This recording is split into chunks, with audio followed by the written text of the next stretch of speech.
Hey, up, right. The media this last 2 or 3 years have just been full of doom and gloom about the motorcycle industry here in the UK and how, it's on the down all the time. Actually, I've been doing a bit of research, and it isn't. Since 2015, that's the last decade, motorcycle ownership here in the UK is up by 10.5%. And not only that, if you go back even further to the previous decade, prior to 2015, again, we'd seen a significant increase in sales and motorcycle ownership. So we can quite safely say that for the last 20 years, motorcycle ownership in the UK has been growing, not diminishing. Now, for all the years that I've been watching YouTube, videos have been popping up in my feed, telling me that motorcycling in the UK is dying. Tales of woe about plummeting motorcycle sales, but I think a lot of these channels all have one thing in common. For a start, what they're doing is they're just reacting to a small snapshot in time. Like last year, sales were bad for various reasons. I'll go into that in a moment. The other reason is that a lot of these channels have a very London-centric view of life. The sort of in the greater London area or, thereabouts. And actually, the figures don't lie. Look, the London area has seen a substantial reduction in motorcycle sales in recent years. For a start, comparatively, London is a more affluent area. As we all know, us people that don't live in or around London, most of our taxpayers' pounds end up being spent there and the rest of us only get what's left. And the statistics show that where we've seen some good growth in motorcycle sales is in the less affluent areas. They're bought by people that have less money. Then there's the traffic situation in London, which I believe is still dire, but they've got a really good public transport system, so it makes more sense to take the bus or the train. Then we've got the crime rate in London, which is sky high. Theft of motorcycles is a really big problem. A lot of people think, well, it's not really much point owning one. I'll only have it for a few months before somebody nicks and wrecks it.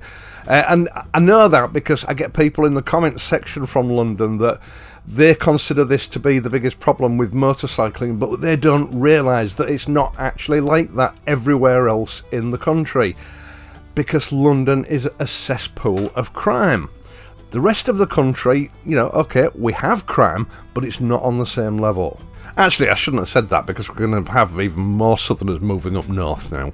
Now, I stopped watching a lot of these channels years ago, partly because I don't want my views of certain things to be coloured by somebody else's opinions. The other reason is I end up shouting at the screen because, like I say, they've got such a biased London-centric view of everything that they're actually sort of giving out false information, not intentionally, I know, but, they're sort of trapped in that London bubble where they think the rest of the country is the same as London, and it isn't. Now, we've actually seen the biggest rise in sales in Wales, parts of Scotland, the Midlands, and Northern Ireland, areas where, money's a little bit more difficult to come by.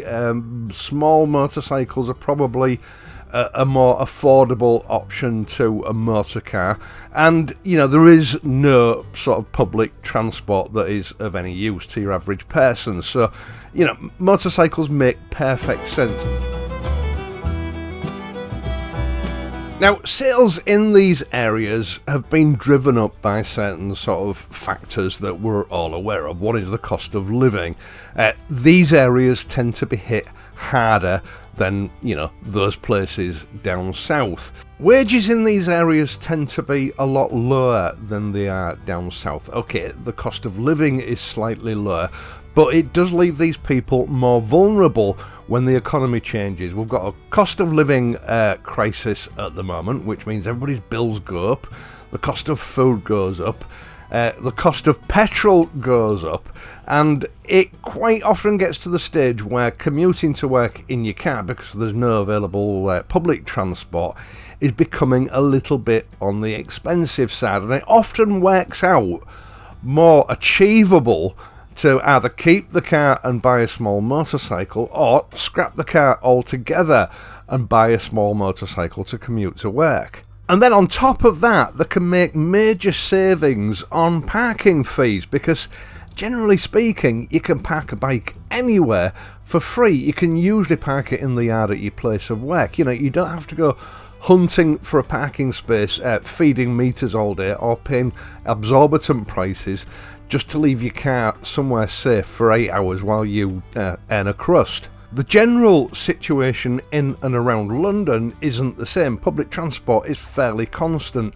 A lot of the fares are capped, so if they do go up, they don't go up by much. So, you know, using public transport is the mainstay for a lot of people. Life for us northerners is very different from life down there in that London. Now, the other problem is that they tend to jump on the bandwagon based on little snapshots of information based over a year or even months. Now, last year, sales were down for very good reasons. First of all, Rachel Reeves had made life very difficult for everybody with the cost of living. She'd basically taken a cost of living crisis and put it on steroids.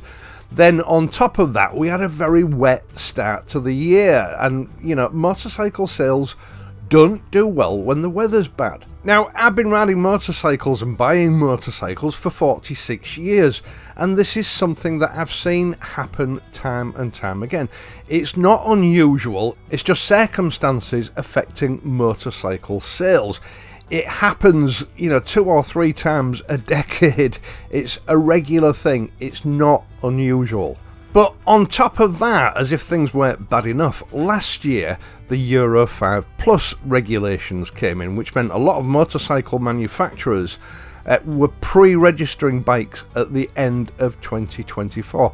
A lot of bikes, which meant for the first 3 or 4 months of 2025, they weren't selling many new bikes because they were selling these discounted new bikes that had been pre-registered. They'd been pre-registered at the end of 2024. We saw a big sales spike in December 24 because of all these registrations. And then it took them months to get rid of them because of the cost of living and because of the bad weather. But we had all the usual suspects here on YouTube who, you know, let's be honest, probably haven't been riding that long. They've not seen this pattern repeat itself over the decades.